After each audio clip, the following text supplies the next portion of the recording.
Hey guys, it's Bab from Bab Game Studios, and we are back with another video. And in this one, we'll be covering a very important topic, which is how do you build a social media or online presence as a game developer? Now, this is something that a lot of developers want to know. How can they have a better reach? Because it's very difficult for game developers to understand how much social media and the online gaming things or gaming system matters when trying to promote your game. Now, there's a lot that I have to cover, so I'll see if I can cover it in one video and not make it too long. But I will make sure to go all over everything, and if this does end up being a long video, I'll maybe cut it into two parts so that's easier to understand. If not, I'll just release one part, as a whole. So without further ado, let's begin. Why do content creators matter? Now, I'm going to be taking my game as an example as to why it mattered more to have content creators play your game. So when I was participating in the Steam Next Fest and afterwards as well, I was reaching out to a lot of streamers on Twitch, and I was not just posting about my game and saying, hey, play my game, it's amazing, play it, blah, blah, blah. I wasn't doing that. I was looking for all the good streamers that I knew would, appeal to a larger audience or a small audience even. So I was picking out streamers who had, for example, 60 people or 70 or 80. In that range, I was picking out streamers who would be interested in playing my game. I mailed a lot of them. I even messaged them on their social media platforms and asked them if they were interested in playing my game. Now, the thing that I did is something that a lot of indie game developers might not agree with, which is giving out free keys to these content creators. Now, most people will be like, well, I don't want to give free keys to anybody, but you're forgetting the point that this is supposed to be an investment of sort. So I don't mean to say that content creators are the only way to get visibility, but having content creators play your game matters a lot. I'm not kidding, guys. So in my case, what happened was a lot of small streamers and content creators were playing my game. Some of them, I think I'm showing it up on the screen, played my game. And what happened was a lot of them told other streamers about my game as well. And when they started playing it, it attracted the bigger content creators to also play my game. And one of them actually ended up being Cubs Scout. Now, Cubs is someone I think I've only watched one video of him, which was, which is also taken down sadly. But I remember I watched Cubs back in the day, and I had totally forgotten about Cubs because I was more of a Markiplier guy back in the day.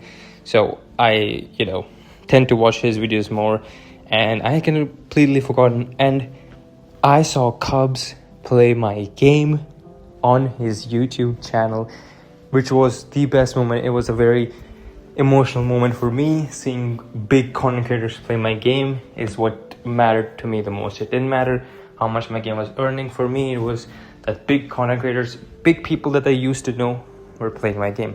One of them was also Swole, who I have followed for a very long time and brought real tears to my eyes that he was playing the game I just made. Another thing that matters is when you are reaching out to these content creators, make sure you pick the one that have a good audience build, because some of them might not be the ones you're looking for. They might end up ruining the image of your game. They might not be interested in your game, and they might not be showcasing it properly like you want. A lot of content creators that I contacted, a lot of them were good. 90% of them are good. There was 10% of them which were not good people, and I regretted that. So if you are gonna approach content creators, the best thing to do is to approach the one that resembles your game and your idea. And another thing is that do research. Now, this research should be done before you start working on your game. For example, if I am going to be making a rogues-like game or a Soulsborne game or in general horror game, I want to search who are the people who are playing my games that I can reach out to. See if there are at least 100, I'm not joking guys, I myself emailed 120 content creators all around the social media platforms, including Twitch, TikTok, Instagram, Twitter, YouTube. I was reaching out to every single one I could to see if they were interested in my game. Now, a lot of them who did say yes, that they were interested, sadly, they did not speak English as their primary language. And that's my fault because my game was only released on one language, and languages matters a lot, guys. I'm not joking. If your game has built-in language system which caters to different parts of the planet, such as from Asia, from Europe, if your game has multiple languages, you're not only targeting your own country and the country that people that speak English in, you're also targeting countries that might be interested in your game but can't play it because they don't understand English. Because English, even though it's spoken by a majority of the countries, there is still a lot of people out there that are interested in the movies that the games that you're making. And that matters a lot too when making your game. Now, talking about the personalized calendar system that's implemented in the new Steam, which is you can, during Steam Next Fest, basically, when you're promoting your game, Steam has now set up two systems. One is the normal calendar, which will show you every single game that's releasing. And the other one is it'll show you that, hey, these are the games that you like to play. These are the genres that you're interested in. These are the upcoming games. These are the demos that are available. And Steam has now divided this into two systems. So since Steam has changed its system, it has become very difficult for indie developers to progress. Now, it's not that difficult. I think it has helped a lot in the specific genres that this time people are targeting. Now, another thing is, how do you stand out on social media?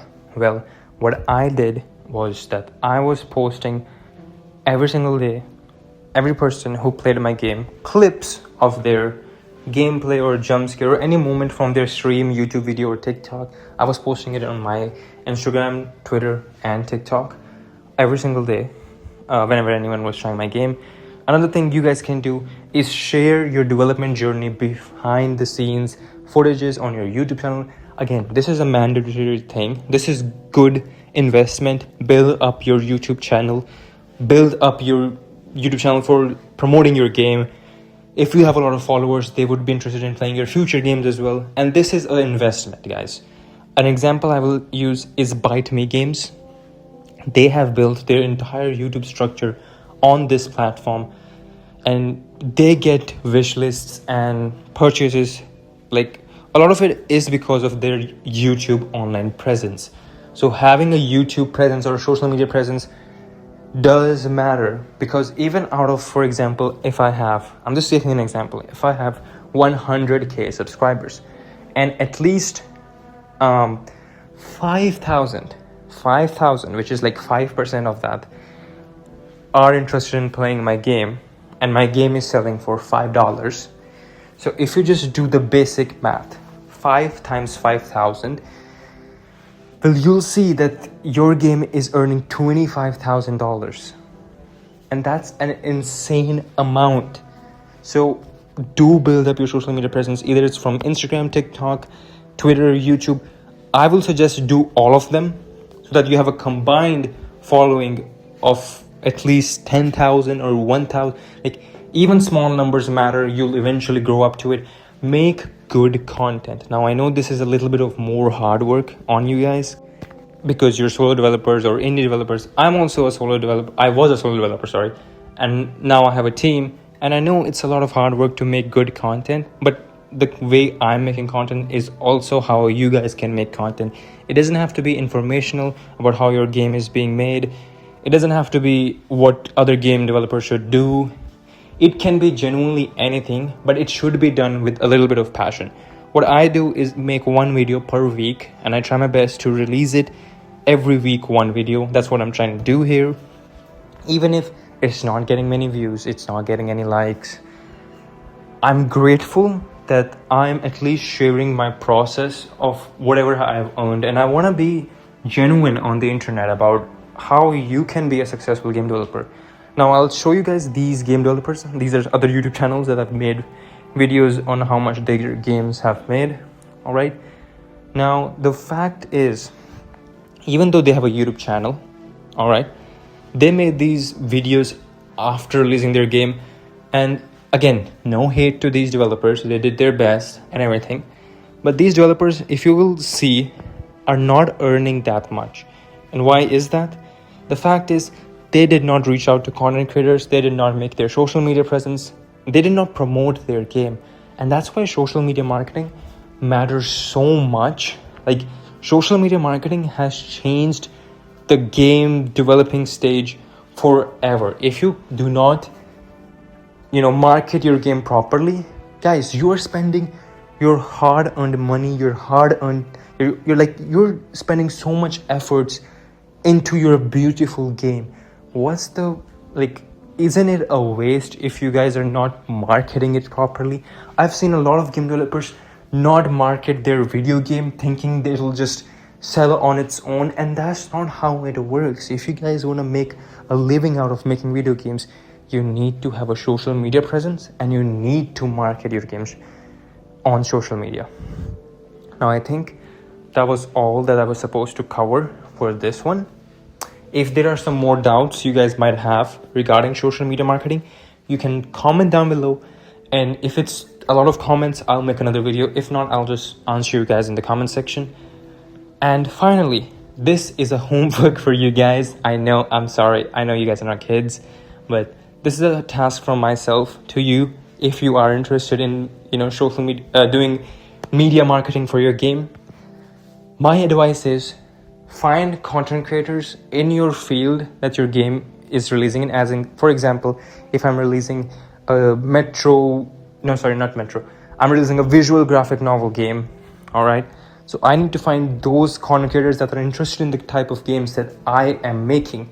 Make a list, see if they're up to or interested in, promoting video games. Reach out to them ahead of time. I'm telling you, ahead of time is the best thing to do. Reach out to them and build your marketing before you launch your store page. Trust me, it works. And the moment your store page is live, market it as much as you can till the time your demo doesn't come out or your main game isn't ready. So that's it for the homework, and I hope you guys learned something from this. If you did, be sure to hit that like button and subscribe to the channel, because I do have a new game coming soon. I won't talk about it on this one, but I will be talking about it in the next video, hopefully. And I'll see you guys in the next one. Peace.